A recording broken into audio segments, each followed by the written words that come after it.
Hello everyone, welcome to Lush and Salty Aquariums. My name is Stefan. Thank you for coming to my channel. So we're up on the rack system here in my fish room. There's a quick pan up and down, all the fish tanks.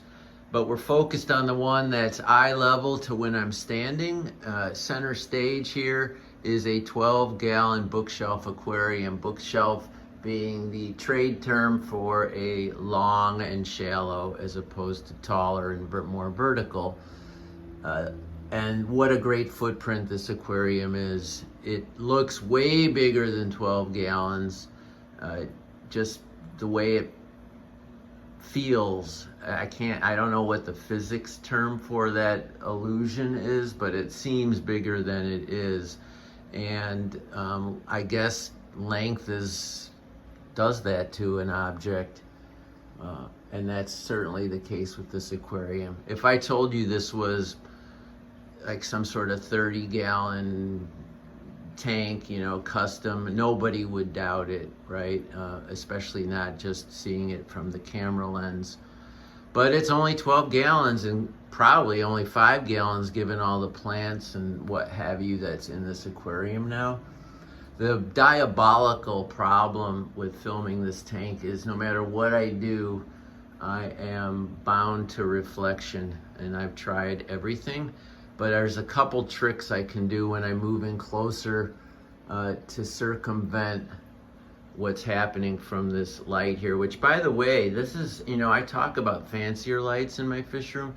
This is just the classic Haiger, and it's clearly doing what it needs to do in this aquarium, especially for all the plants up top here. Now granted, the distance between it and the plants is nil at this point, so even though it doesn't maybe have the par and the wattage of some of the other lights, or just the straight up RGB capacity, although I do believe it has red, green, and blue as well as white. But this is their middle ground plant light. I mean, there's a few on their website. You can just go for the best one. It's a fraction of the cost of some of my other lights, but it's doing a great job here. So bully for that Haiger light. I don't have the code number, but like I said, there's only so many on their website. They all probably operate much the same. It's just a function of the technology for how you can adjust them that affects their price point and their size. So this is a Rotala, the emerged growth, a common Rotala. I never was given the name, just some cuttings, which I stuck into the hardscape, which you can barely see now. And here's the result. It's crazy. And what's really cool, it starts to bend and then the roots will come down here. And let me get in close and get past these reflections. In an earlier video, I thought this was pothos roots because there's definitely some emergent pothos. But I will tell you folks, most of that is this Rotala, and the roots have come through the moss and the wood and all that good stuff there, which I thought is where it would essentially remain, the root stock, to get its nutrients and foothold. But over time, all these feathery white roots, maybe not all, and the ones in the foreground are from the Brazilian pennywort here. It's a fun plant going across. But all the ones that we're talking about as I look at it now are from that Rotala. And I'm following them down because they do go into the substrate, and once they find the substrate, they start to get thicker and stronger, like that one right there. That one right there, to pull it out would take a little tug, a nice tug, whereas when they're feathery and fine and they're first flirting with the bottom, it's as easy as, it's almost difficult because they're so feathery and light. I literally take my shears and go right to a section of this undercarriage and snip, snip, snip, and then take my tweezers and pull out all the feathery white stuff, and it comes right back down. I love the effect, and while my camera is right up against the glass, you don't see any fish in there right now, but they'd go in there, trust me. And I believe they spawn in there because I do have some baby fish. And that is as good a territory for them to have entered this world, as well as to stay in this world away from predators. I'm trying to find, I see it with my eye outside of the camera, but it's having a hard time discovering it with the camera. But there's a clown killifish in there right now, or a rocket killifish. And I have a group of those, and they have spawned in here. There's a big one there, a male, you can tell by the flame tail. There are some chili Rasboras, some neon blue Rasboras. There you see them right there. And then the wild pencilfish, or the margaritas. For my money, that's the pencilfish to buy. Infinitely cheaper than all the red ones. Almost the same price as the ubiquitous red Bexford pencilfish, but so darn beautiful.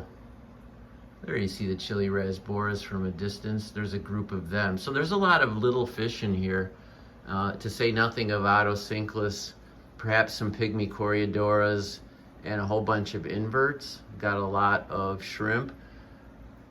I had more shrimp, so maybe the pencilfish are starting to pick them off a little bit.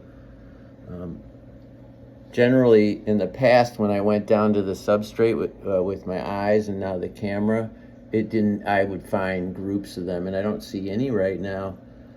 This substrate is nice and seasoned. It has a aqua soil with a gravel and sand cap, and you can see the stratification as it seasons and different bacteria develop and roots get down in there. Pretty cool. That's almost sort of a fantastic piece of art right there.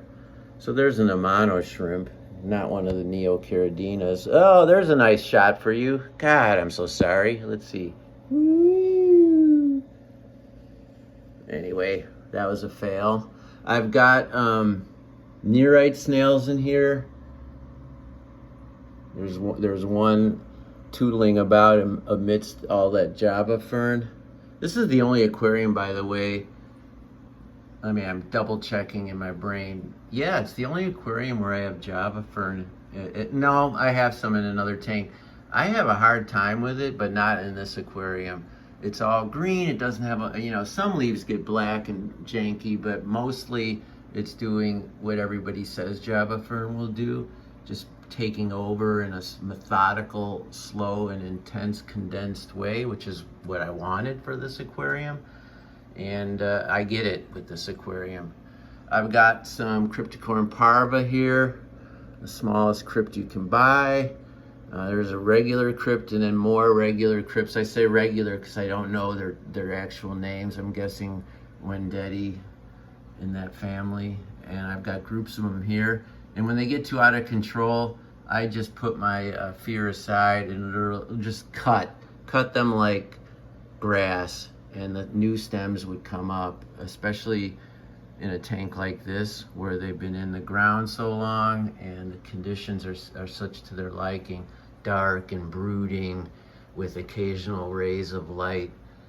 Trust me, without the reflection, it's pretty awesome. That's a Bucephalandra right there, growing up and through. There we go. And you see the pencilfish in the background, just a perfect little shot with an Amano shrimp tootling across. And there's a Neocaridina wild form, with the reverted to the wild color, which kind of fits this really rugged and natural aquascape. In a way, the bright colored shrimp wouldn't be as natural or normal looking for a system like this. I've got some Home Depot pothos that in the front here. This is a paper towel. I've got some fun decor, this nostalgic piece of Japanese clay, which was formed into a fish. It's a little bubbler from probably the 50s or 60s. And I've got an even older bubbler, almost like it's heavy as lead. I don't know what metal it is. but you would put your little tube in there and the bubbles would come out of the chest. Some fun driftwood where I tucked it in. I'm telling you folks, if you run out of really things to do in your aquariums, please start playing around with the space outside of your aquariums.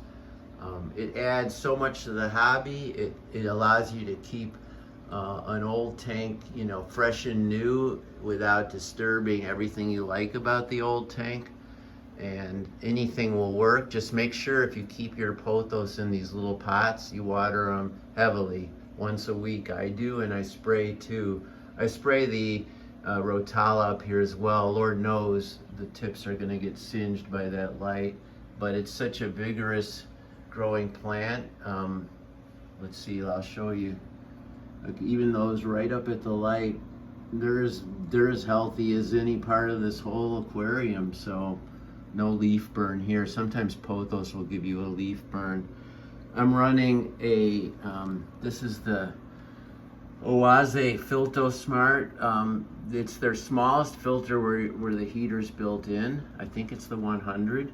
And it really does a nice job for me. It kicks some flow in the back there, which we hardly see. You don't see anymore.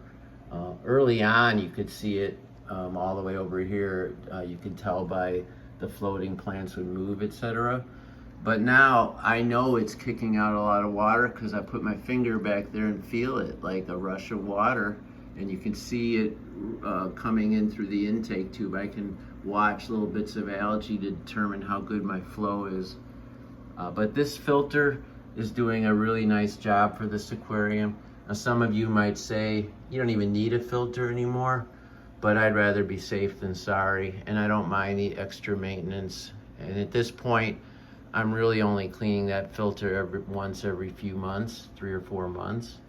And if I see flow issues, usually it's just a function of the pre-filter needing a good squeezing out, and then it adds about 40% more power to the equipment, and that's easy to do. Here's some more fun stuff on the outside of the tank. Another antique bubbler with some lava rock, the really cool kind that's less uniform in its color and texture than some of the other lava rock. I've got, believe it or not, past this freaking iPhone reflection in here, anchoring all that Java fern, and now all this rotala is this exact lava rock. It's just a variety, and most aquascape stores will carry it, and I think it's cooler than the standard black and red lava rock, although I use tons of that in my fish room, especially when it's out of sight, like in my sump. And all lava rock is so inexpensive, it's a great value. Maybe that's more money because it's for aquascapers and we're gonna pay for it. If you have any questions about this system, by all means, hit me up. I love to hear from you. One of the things that I might do is give this hippie with the afro here, the Rotala afro, an intense haircut. But, you know, it looks so cool in its own way. I know a ton more light in this aquarium would bring to bear the fish a lot better, and I don't think they would be disturbed because it's never going to be a full-on assault of light. But there's just something awesome about that, at least for me.